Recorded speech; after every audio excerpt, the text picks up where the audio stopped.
Auzubillahi minash shaitanir rajim. Bismillahir Rahmanir Rahim. Assalatu wassalamu ala Muhammadin wa alihi tayyibin tahirin. Rabbi shrah li sadri wa yassir li amri wahlul uqdatam min lisani yafqahu qawli. Rabbi zidni ilma. So, assalamu alaikum everyone. Today's reflection is from Sura Balad, which is chapter 90 of the Quran, where Allah subhanahu wa ta'ala says, "Certainly we have created man to be in distress." In this verse, Allah uses the word kabad for distress, and scholars explain that the word kabad, which originally meant intensity, also signifies a disease in the liver of a person. It's basically used for any kind of trouble, challenge, or misery. This verse spells out a truth about the human experience during this plane of existence, which is that from the time the human embryo is conceived, it will go through difficult stages with pain and toil until the time it is born, and from then on, during his childhood, the period of his adolescence, and through his mature and senior years, he is and will be faced with many kinds of challenges, stresses, and distresses.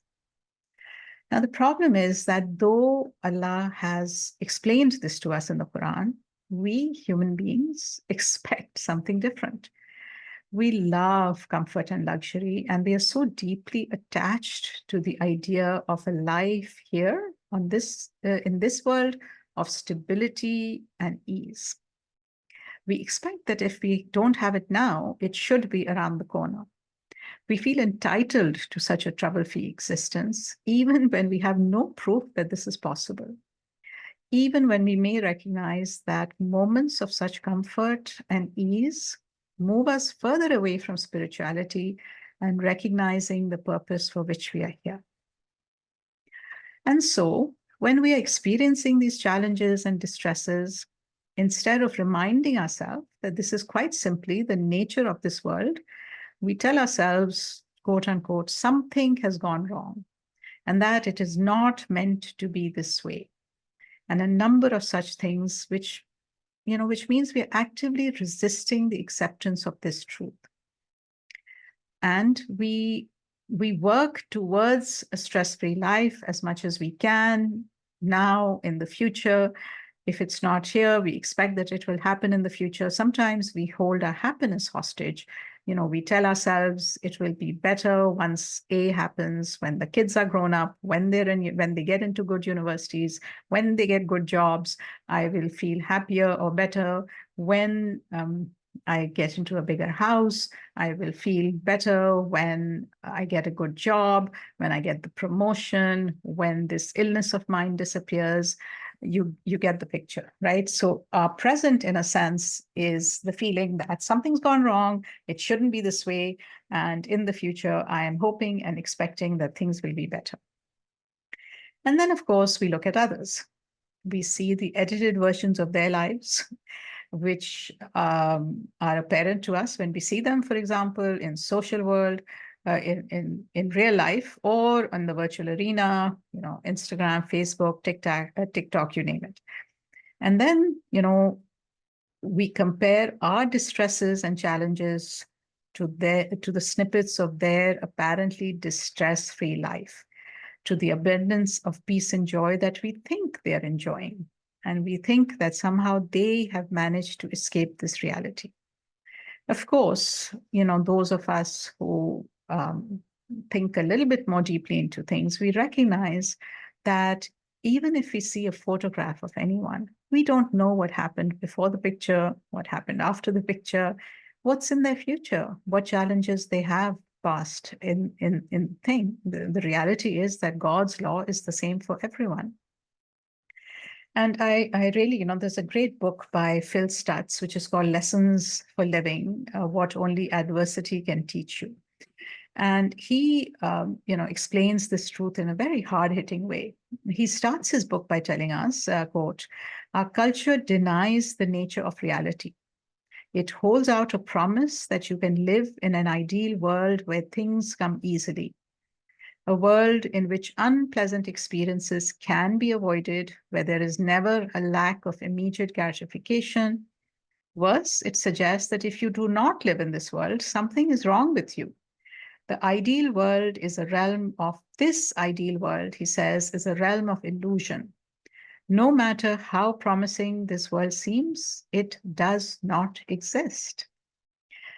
And then he continues, be honest. Your own life experiences have been far from ideal. And by the way, my comment, if they haven't been, you will experience stress and distress in your life. And continues, but what you have experienced is what is reality, not what you like to experience. In short, he says, the nature of reality is this. 1, life includes pain and adversity. 2, the future is uncertain. 3, accomplishment of any kind in any arena requires discipline. 4, you are not special. No matter what you did, you cannot avoid these aspects of life. And 5, this will never change. It sounds really blunt, but all of it, if you reflect on it, is true. In short, life is hard.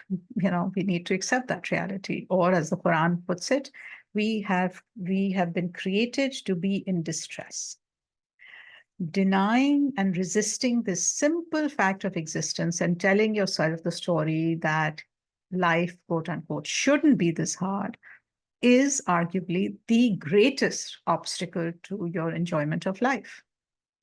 Now, when we quit arguing with this reality and stop thinking something must be wrong with us because we are experiencing life's inevitable challenges, we can actually change our relationship to the pain and uncertainty and hard work inherent to a meaningful life.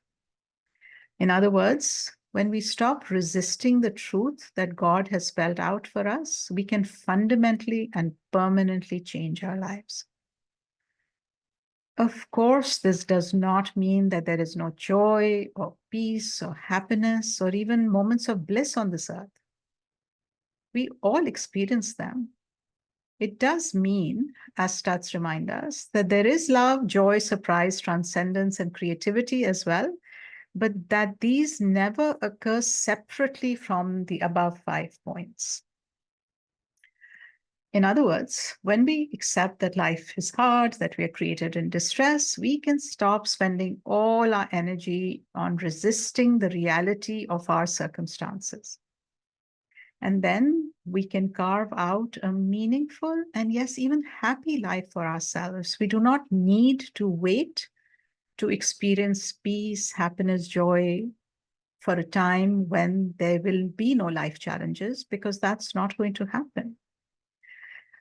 One of my points of reflection over the years, as one experiences challenges of life, sometimes significant challenges, and it has been to make peace with an imperfect life. To make peace with an imperfect life. And I know when I remind myself about this advice again and again and again, that let's not wait for the future. Despite the challenges, despite all the distress that we find ourselves in, there is still so much beauty and transcendence around. There are still moments of joy.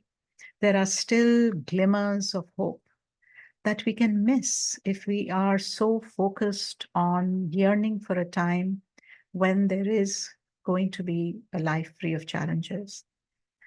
So when we learn to make peace with an imperfect life, we can then only focus on making the best of an imperfect life.